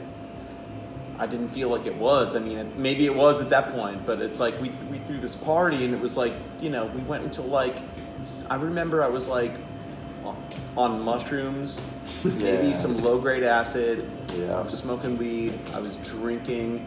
I was on God knows what. I was hanging out with like a bunch of people up on the deck. I remember John was there, and John, I was like just tripping really fucking hard. And John was like, "Hey, you know, we're on the second floor of the Barbary. Do you want to like come by and like do something there?" And he had his Welcome back, shirt Jeff. off and he was Welcome back, soaking wet. Yeah. And Yeah. I was like tripping, and I was like looking at John. I'm like, oh, I like this guy. Remember, I like this guy. Like, you know, that The acid makes you all psychic. Yeah, it's like, oh yeah, like, you know, and you're detached from your ego. I'm like, I would love to. That sounds great. Because I was like working on a construction crew at that point in my life, and like the band was like basically tumbling apart. John's like, if That was I, your new John's like, phase? if I knew he was on acid, I wouldn't have hired him. Like, shit. If I knew it was on acid, I would totally hire him. But yeah, and I was like, I'm gonna come by. I'll come by and hang out with you guys. And then like I wound up like working at the bar, like soon after Was that. that your you first know? bartending job? It was, yeah. And I Dude, got that's it. my MO, man. They sent you into I will say, if there's one thing that I'm good at, if it's the only thing I'm good picking at, people. Yeah. yeah. Really? Yeah. The you personnel got. thing is like crazy in your corner, man. Yeah. It's true. Unicorns. Judge a character, just like Shout out to reading Mira. people. Mira's amazing. She is Shout a out. unicorn. She's Definitely. awesome. Yeah. Yeah, So it's like we threw that party, got the job, and then like, you know, it's like I started working for the Barbary organization, and like I just became like, I love that name of the Barbary organization. yeah, because John, it that's really how- City of is. John Redden. Yeah. Yeah, it really is. Now that you've you got know? multiple places, John, can it be like the umbrella company as the Barbary organization? Yeah. What did Yeah. you say, Gina? John Redden Industries. Subsidiary of John Yeah, Redden. so when I was at Redden Industries for a little while, and it's like, dude, I just like Jesus pick that Christ. fucking shit up. Sounds Yeah. so lame, but yeah. Yeah. You know, just like it's fucking official. and helping like, you know, make the upstairs what it was for the Barbary. You know, it's like because A lot of Man, people say here's the- that your personality is the main reason for the Barbary success. I just thought of that, but it's very, you're a That's- big part of it. You're a big thanks, part man. of it. I really love that, That was That's like a bold statement. backhanded compliment. Is I never Yeah, that's it's a compliment. true. It's A lot of people true. say No, it's it's actually true. just me. Yeah, I'm saying that right now. it's a lot. Well, here's what I will say, and this ties back into a lot of the stuff that we talked earlier, and like, I think So by me, like hiring certain people to work or whatever, it's weird because it's, you know, obviously like any sort of business, you want to hire good people. What's that special thing you look for? Like, what is it? But well, this is what I'm gonna get at, which is also really important, is that go back to what Eddie was saying about like when he was, you know, like in 7th grade or 12 years old or whatever, and then you like go to this scary thing called high school, and then you're like, you start to find like your own group of people by going to shows and all that kind of stuff. Like, that's how life fucking is. You know what's also scary? And like people, you know, it's weird when you're like, think about when you go to like family functions, right? And like you look at like your uncle or like older people and you're like, they obviously got their shit together, you know? And then now as we get older, you realize like, holy shit, it is like way more scary now. Because like Yeah. now it's like I gotta pay a bunch of bills and taxes and like deal with all this bullshit. But I also gotta deal with the idea of like life is like, you know, it's finite, and I'm going through like a different curve of that. So it's so important to find like people that you connect with, and also to just have these outlets where like I feel like everybody's ultimate goal in life, or at least mine is to be able to surround myself with like the most people that are gonna make me a better person and make me feel the best 100%. about what I'm Yeah. doing. You know, and like in a very selfish kind of way, like that is such a big part of like the Barbary and the people that work here and everything. It's just, it's weird, man. People think you get older and you just fucking figure all your shit out. You don't. It gets scarier, I think, and you need more support. You need more people that are like, all right, it's like the amount of people that I feel like I can relate to as I get older keeps getting smaller and smaller and smaller. so So I true. need to Yeah, cherish yeah. those people, and I need to like have them around as much as possible, you know? And like I said, I don't mean to make this like a dark, weird conversation, but think about when people get older, when they get in their 60s or their 70s, and like, you know, they only have a couple friends, and they only have their one friend that they hang out with. And they're That's whatever. a dark, weird It's a conversation. fucking bummer podcast, Dude, bro. I know, and I'm not trying to Jesus say that. Christ. And I'm not trying to say that. What I'm saying is, Jesus. what I'm saying is, I think like the social constructs that Who has to think about being old? I know, Man, I know. it's the worst. Well, let me take a step back. And then The social constructs that are put on us at an early age that we're all trying to kind of buck, you know, are the things or that are we trying to live up? No. Like most people are trying No. to Hold on, live up to. Let me get this thought out. Live up to. Stop. Let me get this thought out. So being the guy in the ad. So it's like all those social constructs of like, you know, getting a job, getting married, doing this, doing that. For like everybody that's not doing that, it's I think it's so important. I think it's something that like at least I've done, I think you've done, I think we've all done, is we're trying to really hold on to the things that in life that we really think are special, and not having them just be like a certain period of time. There's something that should be timeless, you know? True. Yeah. That's it. That was fucking guess we gotta end powerful on shit, that. man. I'm a little high, but that was some deep shit. But it's true, right? Yeah, no, it's true, man. Listen, I feel like we should, you know, we're allowed to talk about, you know, some concepts and what's important to us on this podcast. Yeah. For I mean, sure. a good example is you, man. Like, you know, we're like super tight now. And we are. And, you know, and it was, we've discussed this, like, doing this podcast, like, is very, like, it's good, it's cathartic, and, you know, we get to, like, talk about maybe some things that have sort of been, like, one way or another, kind of, like, going through our minds, and get to, like, you know, lucky enough to have, I'll give you my example. You guys are, you know, BFFs, but I know Eddie from, I would say, a more limited circumstance, mainly seeing you at Barbary, and then mostly now, nowadays, like, I see you just, like, you know, you're on your fucking savage runs. My trek, And I was like, yeah, look at this yeah. motherfucker out, you know, running around, he's got, like, 3.6% body fat, running like 80 miles, 80 miles. Like, look at him, good for him, man. I figure like most of us who get into some, you know, something we're into, like, there's a reason you do it. You know, it Sure. kinda Yeah. keeps you sane, or you know, keeps you level, or you're committed. Or what was the thing that made you decide to like just fucking go crazy? Like besides like, you know, you could want to lose a little bit of.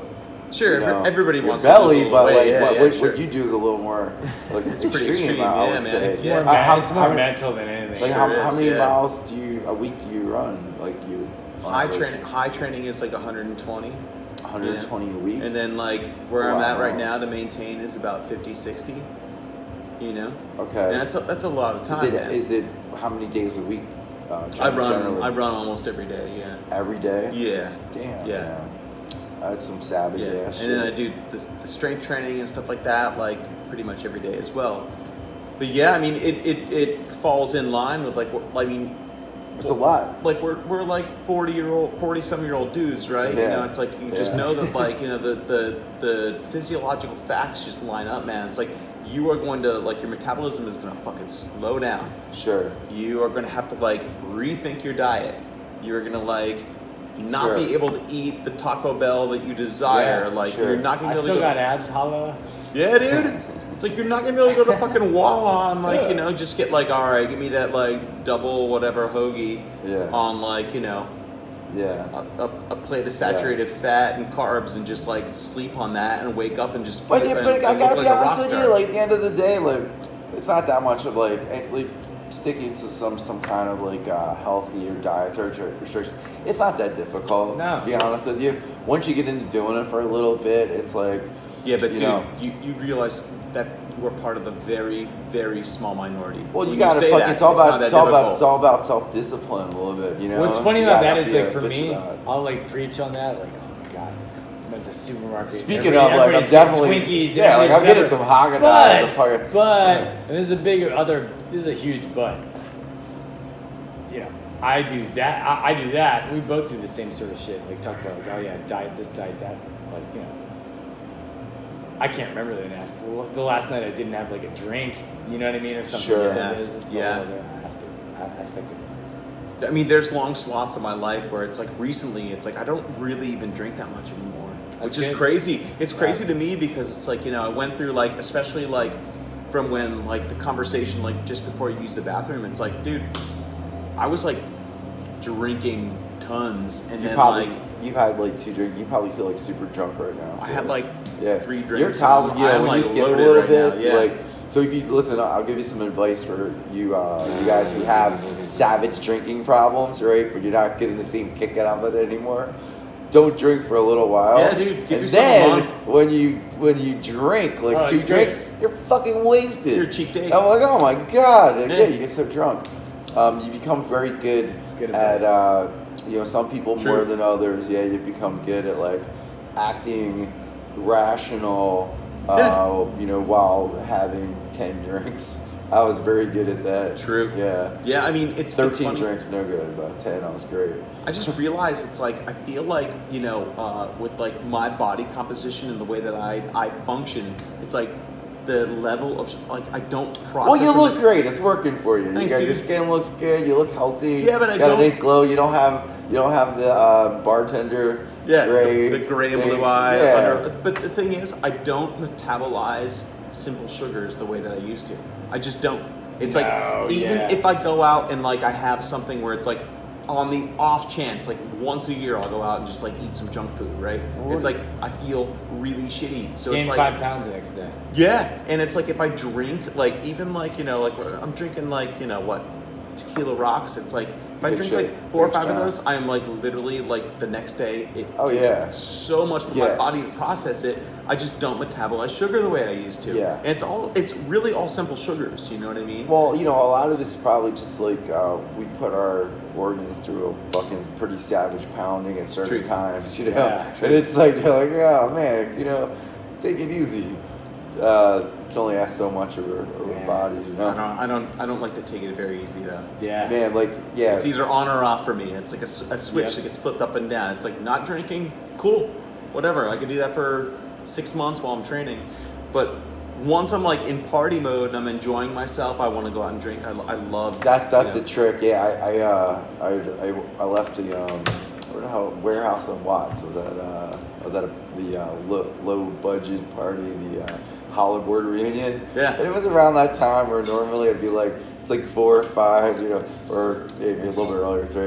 And I was like, oh, we're going to this. I go, I'm pulling the plug. I'm gonna get the hell out of here. And Yes. I'm very proud of those adult kind of decisions. Properly you know? adulting, yeah. But at the same time, you got to be out here and there. Have to. You got to talk to people. You Can't got to be a- socialize, Can't be a man. fucking fuddy-duddy. No, you can't be a fuddy-duddy. Dude, it's so easy know? to be a fuddy-duddy when you're like, I don't know, like So our easy. age, It's like, dude, you're just We like, got I don't Netflix. know, man. We got Netflix. We got fucking delivery. that shit, man. You can live, go home from work and stay in your fucking house and eat and be entertained and never talk to anybody except maybe the delivery guy. In 5 years from now, it's just gonna be little fucking drones going beep beep. Yeah, your dude. food's here. You keep doing it, and you be like, keep I don't have to fucking talk to anybody.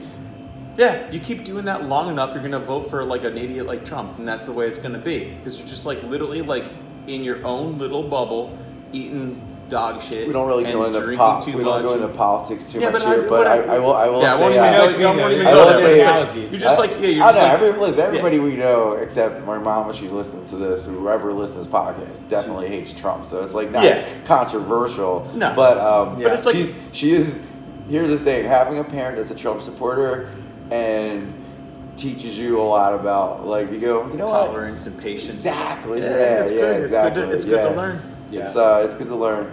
So- The Kanye interview, did you guys see that? The Trump Kanye thing? No. Kanye went to the fucking White House. It was unbelievable. It was like a 20-minute thing where fucking Trump's sitting at a desk and Kanye West with a MAGA hat is at his desk. Reporters everywhere. And Kanye immediately starts going into like deep Joe Rogan fucking metaphysical shit. Like Kanye just goes, he must have just got done a DMT trip. Kanye goes, I believe in multiple realities, Mr. Trump, and like that in another alternate universe, I was this prisoner, and like I need to free him. And Trump's just going, "What the fuck is going on?" You do realize- Trump is like, "What?" The president is just It was stoked that he's insane. like talking to a black person that enjoys exactly. him. Yeah. He's like, oh my god! Yeah, wow! he was like, I look at can't my believe black, it." look at my black here. He loves me. It's like, yeah, that black guy actually likes me. Cool. Yo, way to take advantage of a mentally ill person, though, Mr. Trump. Like, Kanye's obviously Dude. severely mentally ill. I don't even mean like DMX ill. Like He's just worse. ill, dude. He's Yeah. he's like a chimpanzee with a DMX machine ill. gun. Yeah. He's like really wealthy and influential, and he's just like Mentally he's- ill, Yeah, and man. mentally ill. It's like that's Yeah. that's a But that's good a for potent him. combo, man. Good for him. Yeah, I was gonna say before you piss, might as well. I would say it's about that time. You want right? to take? Yeah. Why don't we take No, a two? no, why no, don't I we would take a say- two? Why don't we take a 2 minute and we'll Well, it's already we'll it's been finish almost it. an hour and a half. Let's keep it going. You want to keep going? Yeah. Fuck, let's keep We it have a going. lot of 15. time. We can do I got- 15. I got juice in the tank. We'll take a Okay. short break, All right. then do another It's 15. got piss in the bladder, Yeah. juice in the tank. Hang on, listeners at home, and you'll hear what happens after Eddie's piss.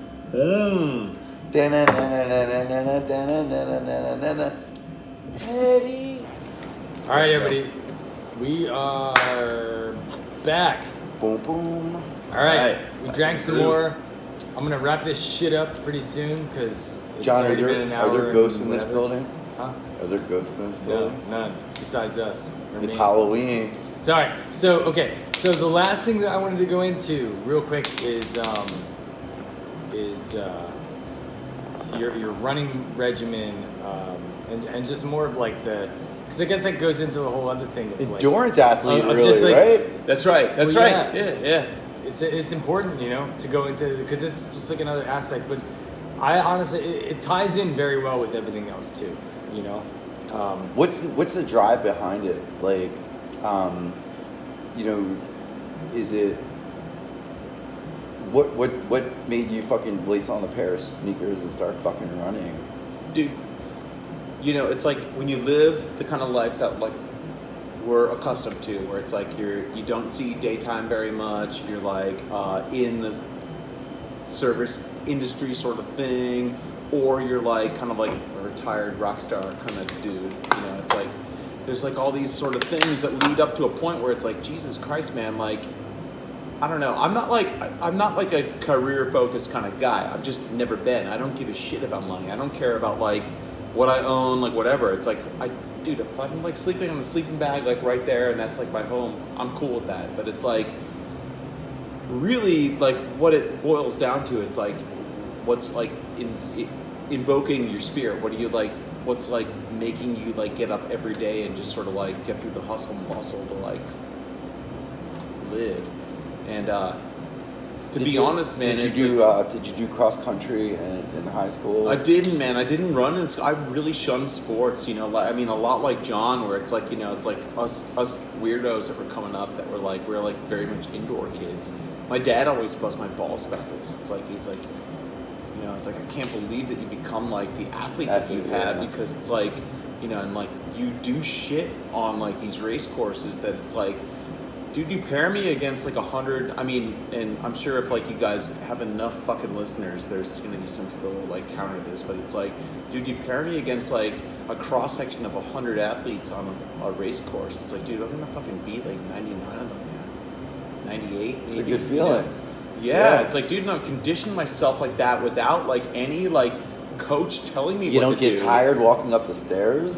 Fuck no, dude. You know, it's like that Anthrax show I was talking about earlier, like 4 hours ago. You know, it's like I like just knew I was out of shape. You know, I was like in a rut where I was like just like tending bar and like really enjoying the fact that I wasn't on tour.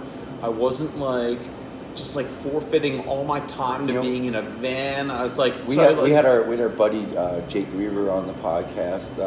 Seems like a million episodes ago, and dude, he was turned it around, right? He was basically, he obviously works similar hours and lives in a similar environment that we do. So he was basically it's kind of like a luxury if you can get like these days free, but they're very easy to waste.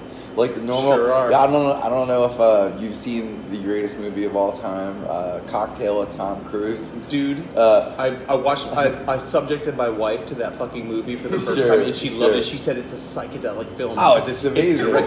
It's directed amazing. so poorly that she's like, I can't believe that you're just in these different scenes all the time. Here's the thing. I have a theory that like 90% of bartenders.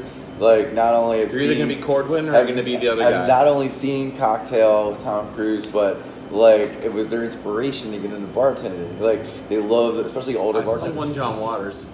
Yeah, so back to what I was saying. One of the things is the whole idea of it's so emotionally draining to be a bartender and to work in the service industry that, man, you need some other sort of outlet. And I think, at least the normal outlet is just getting fucking drunk and these are really just like unhealthy outlets for your body. But think about what it takes to like work out and it's a very solo, selfish sort of thing. It's like if you give yourself for what your job is and what your one main thing is like something like running is, you know, so Eddie then has this set window of like 3-4 hours, where it is 100% him. There's no one else. You've talked about that. Yeah. And he's like, don't fuck with me during this time. This is like, you guys have talked about this on his podcast? Yes. Oh shit! I don't think we ever talked about. I don't think I ever said don't fuck with me. You've come up a couple of times. All right. I definitely think I've said that like you have a schedule where like you have a certain amount of time that is 100% yours. You know? Like an Orthodox Jew.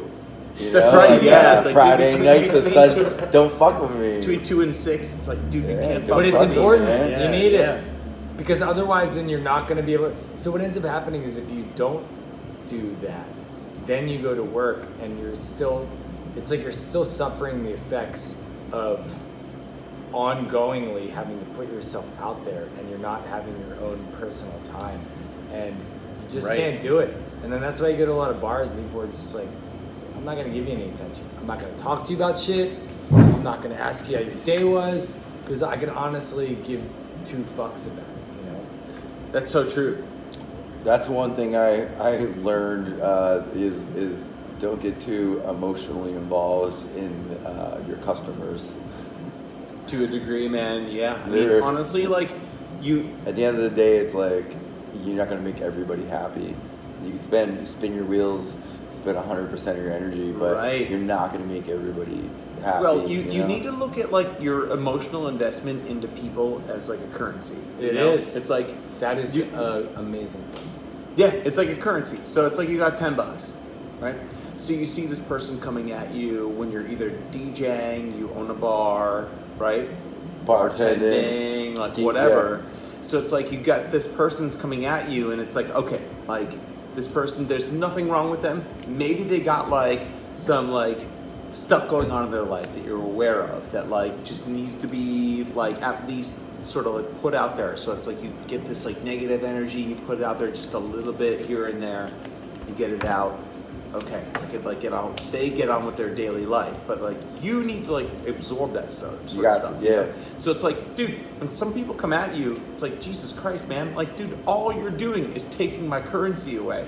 So like when you go home after a heavy right. night of like tending bar, hanging out at your bar, like doing your own thing, like it's like, Jesus Christ, like what else do I have left for me? It's like. There's a buzz from it too, though. You're You get, 100% like, there's right definitely there. like a. You are dead. Yeah, and I look at it as like a pie chart. You know, you only have a certain amount that you need to have for yourself. You have a certain amount for other people. Once it's gone, it's fucking it. You know, and it's, You're tapped. Yeah. You're done. You're right, and but the thing about bartending is for you, it's not like it was just bartending. It's all aspects. Because before that, you were on tour for 10 years. You know, you played shows, and it's the same sort of thing. It's like you're giving so much of yourself to the audience that once that last song's done and the show's over, that's it. That's it. True. You know, that's like that is it. And then like it's you have to like use that other piece of the pie to basically recuperate yourself emotionally so that you can do it again. You know, I would say like your running is definitely giving you like a very calm serenity of mind. That I don't know if did you sure have that has, before? Did you like? No, I mean, well, honestly, listen. It's like it's all relative. You know, it's like how we're talking about like drinking. You know, it's like you do like, you know, you're not a heavy drinker, so you do 2-3 shots, and you're gonna get it like. How did that you know that nasty you buzz. would respond so positively to running? Was it something that was in the back of your mind, or like did you like in a past life were you like a fucking like marathoner? Oh, well, like, the past life thing could be a whole other podcast, you know. Right. But Let's make it but this yeah, but podcast, that's I was a possum in a past life. dude. I think I was too. I'm a very night creature, you know, marsupial. But And like, if things get bad, you just play possum. but dude, honestly, it's like, yeah, you just like, I deny it all. I like to eat trash and run around at night. You know? Yeah. I used to eat trash and run around Yeah, at night, we you know, all but yeah, I mean, to answer your question, man, it's like, yeah, perhaps it's like I was a marsupial. How did you know? You just go like, "Fuck, it, dude, I want to get into running. This looks cool." Like what? Or did you do it when you were I a was kid? a vain motherfucker. It's like, dude, I really, really wanted, like, you know, it's like, I would say you like honestly, you've achieved this like other secondary kind of fame amongst people who don't know you. Like I feel like a lot of people in the city know you as this like runner guy that they don't know who they are. holy shit. Almost Yeah, like- dude, whenever I hear that You kind know of stuff, the it blows naked my the mind. naked cowboy and like Times Square. I love it. You- Yeah. So like they yeah. might not know your name, they just know. Cause dude, I he's run like through, the shirtless marathoner, like the man. areas of Tattooed Philly. runner. The tattooed runner. Yeah, Yeah, I run through areas of Philly where like, you know, people would like. I've seen you multiple times, and you're just like I'm boom. just doing and my you're own like, thing. oh, there he goes. Yeah, it's like I that mean, part of the pie's gone, motherfucker. It's great. Catch me at a bartending shift or a DJ. But it's Yeah. instead of like it sounds like instead of like expending or wasting or this energy, it's like you're like it's reinvigorating in a sense, and it It gives sure you is, it yeah. gives you the energy to deal with fucking Drunk fuckers. Yelp people and shit. Yeah, that's right. That's right. Yeah, I mean, honestly, it's like it's a great counterbalance to like working in the night scene because, like, listen, it's like It the obviously service works. industry. It boils down to like a couple of different things, right? It's like a lot of people that are like tending bar have they could be like the kind of people that's like, listen, I'm going to school. it's like almost like strippers, right? It's like I'm either going to school, I'm supporting a kid, I'm doing something because there's been like some really nasty shit that's gone on in my life. Or it's like you have all of this crazy amount of time, because let's face it, it's like service industry people, it's like you're off all day. It's like you could get your like serious fucking workout. Like I was telling you, it's like during the break. Or it's like, you could just not. yeah, you know? Tommy was asking me It's during the your break, he's like, personal choice. what do you do during, well, what do you do for your core strength? And I'm like, I'm telling him, it's like, all right, it's like maybe 100, 200 This push-ups a motherfucker's day. doing 15-minute planks. Yeah, like 15 That's minutes of planks. insane. Yeah, it's I've like, been on YouTube. That's insane. that's crazy shit. That really you know? is. It's crazy, but it's like, dude, you could either make your day that as a bartender, or you could be like, well, I'm gonna show up at like, Tell you what, man, I bet you have a much higher level of like operating energy bartending. Oh, you're goddamn right, Then man. before It makes me a better bartender, dude. It sure does. It's like the people that come to see me that like want to like hang out, they're like, oh, he's fucking chirpy. He's like yeah. on point. Why? Because like, dude, I don't fucking trash my body all day, like getting up and like I'm just like, oh, I'm gonna get like coffee and like smoke a pack of cigarettes and go. To the You know bar what? and, like, This is. I will what- say you do John, like caffeine. Your caffeine. John, this is 100. Yeah, This is I love 100% true. My only workout for like years was like carrying just cases or moving kegs, like bar stuff. You know, Yeah, I'm but like, that's real I'm like, work. I want That's to carry, actual- that's I want to actual carry work. 3 cases down the stairs, and you get like a little bit of It's like a a physical workout job, yeah. that was literally like the That's it. exercise. Right, yeah, right. and that does keep you mobile. It You definitely know, does, yeah. But Yeah. certainly not like a fucking workout program you can recommend. Yeah, but dude, honestly, it's like, dude, if you don't have a Change your counterbalance, keg every hour when you're drunk. I'm like, Right. yeah, okay. but it's like if you don't have a counterbalance in the service industry, you're just gonna like wind up like becoming one of those Something. drones, It doesn't have to you know? be It's like working. It could be like any, like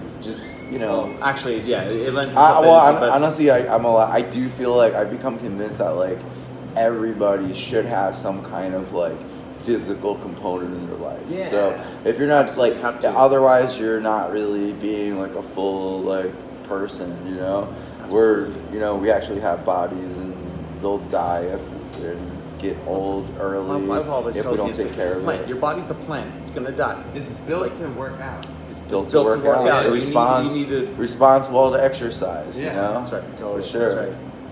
Yeah, and it's like if I didn't do this, I would just become like a casualty of like the Society. industry that I live in. And yeah, some 41 shit. So what? Okay, what is the most like fucking high endurance badass thing that you pulled off? Well, I think that literally this last weekend that I just ran, I ran a marathon, which is everybody asks. It's like this newbie kind of question. Sounds so far, man. Yeah, it's like, dude, so many miles. Well, it's like how far was your marathon? It's like, dude, every marathon is 26.2 miles. It's like a very distinct sort of like space that like there's like a scientific sort of calibration to like these streets that they like measured out. So I ran this race, and the race started at 5:30 in the morning. So Why are they start so early? this one started really early because the sun starts rising at about 7:15, 7:20 this time of day, which is like October. Did you sleep or were you just up all I night? didn't sleep. Yeah. I took a nap for about an hour and a half. I never sleep before my races. Do you what's your pre-race? Do you hydrate? Sure Like do. crazy? Yeah, Okay. yeah. And I've actually, before some of my best races, I've worked at Barbary. Really? Yeah, and I'm like, guys, I'm gonna take off a little bit earlier before cleanup, head to my place, and then I like meditate for a little while, smoke some weed, chill out, and then like graduate myself to like the fucking place where I gotta be. But this race that I just ran, it's like, dude, I was up at like 3:45, getting my stretches in. I meditated a little bit, I took a shower and thought about my life in the shower, about like all this shit that we've just been talking about, And then I'm running this race and it's pitch black, I'm like running along. Like when you start, it's pitch black. It's pitch black, right? Wow. So it's like I was listening That's to cool. no music, and I'm pacing with my youngest brother who was running his first marathon, and we're running along like the Gulf of Mexico, and it's warm, it's like 85, 86 degrees, 100% humidity. sounds you can hear sick these as fuck. like roosters crowing. They're just about to, the roosters just starting to get up. So it's like in the morning, and everywhere you look, because the roosters and the chickens are protected on the island, so they just run. What island? I'm sorry, what island? On Key West. Key West, okay. Right? Yeah. So it's like this, like you like listen to like the palm swaying, and you guys could hear that. So you're running laps around Key West, or like essentially, yeah. Okay. Yeah. So the sun starts coming. You're running along the sea, and you're like kind of smells hearing. nice down there you too. smell it, and like you could see like the sun starting to come up, and like the clouds in the sky kind of look, they're like starting to get illuminated, and then eventually it becomes pink, and it becomes like orange and red, and it becomes like bright daylight, and like, dude, you just asked me like what the toughest thing I ever did was. It's like, yo, by the time the sun came up, which was around mile 15, it was about 102, 103 degrees heat index, and we had about like another like 3 hours to run because I was pacing my brother, so we were running slow. Yeah. So dude, I literally watched like people dropping, like drop, yeah. drop. And the EMTs had their hands full, man. Yeah, so it's like unless you're like really attuned to like the kind of shit that you're like you're about to tackle, it's like it's fucking hard. So it's like, dude, running like that, it's like that's really fucking hard, and it really digs deep into like who you are. It goes back to like all the questions that we were like answering and discussing like early on in the podcast, where you're like, yo, it's like, where did you come from? It's like, I don't know, I came from some podunk high school where these like people were calling me faggot all the time. It's like, all right, well, I survived through that kind of shit. It's like, yo, my inner demons, I'm just gonna excise that stuff, and I'm like fighting with the same sort of like life force and spirit to get over this next thing. That's it, man. That's it. Yeah, that's exactly that it. discipline. Awesome. That discipline you develop running and going, oh, it's 102 degrees. Like I really feel like quitting, but that sort of like mental discipline over your body. That comes in handy in other areas. What was your hardest race?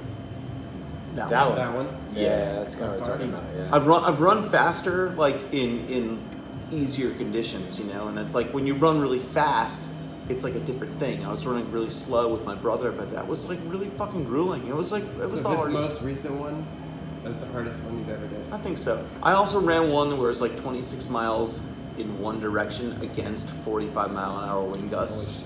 That was really fucking hard, and I cried for about 15 minutes, and I was like considering having somebody pick me up. But Did you ever shit your pants deep while running a marathon?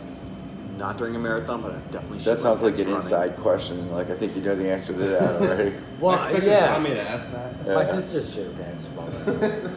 Is that like a thing? Is it just like? Yeah, it's a thing. People shit and piss, It's like I will also say it's like if you supplement a lot of protein like getting into the mix. It's like, dude, I've like been to a point where it's like I'm like farting really bad in my own, because I try to supplement. I'm vegan, so it's like I'll supplement. Marathoning is a disgusting sport. Yeah, it's a really weird fucking hobby, bro. Dude, makes you look good, but it's really disgusting. You gotta eat like 1 million calories a day to fucking Eats a break lot, up man. that shit. You ever go to the local Paz? He gets like 12 fucking tacos. You got to. Dude, I don't look like I eat a lot of fucking food, man. Yeah. I mean, I bought a thing of Planters peanuts, which is like the big, like 24-ounce one. Yeah, I finished that in 2 days. Wow. Yeah, That's like, a lot of don't you get peanuts. mad when you get like a nut mix and it's always like way too much peanuts? Yeah, I'll just eat that shit. Whatever, man. Just give it to me. Let's wrap this bitch up. I know, right? Yeah, let's wrap it up. This has been great, man. Yeah. Wow, Hey, we you got guys that. ready? Thank you. Yeah. Very Fucking psychological and inspiring podcast. I think we nailed most of the fronts. I thought it was fucking great, man. Sure did, yeah. I thought it was awesome. We gotta have you back on again for round 2. The next That time one I was just Boston. talk about a bunch of bullshit. Shout out to Coca-Cola, nothing like the real Yeah. deal. Hey, dude. Yeah. I think Yeah. If and when I Boston qualify, you guys gotta have me on. Cause I'll Awesome, be here, man. to celebrate. Yeah. Thank Awesome, you guys man. for having me. For Love real. you, brother, as always. All the love for you guys. Yeah. All right, Fuck yeah. let's wrap this shit up. Woo! Oh shit. So whatever, it's still recording. I think we lost like 5.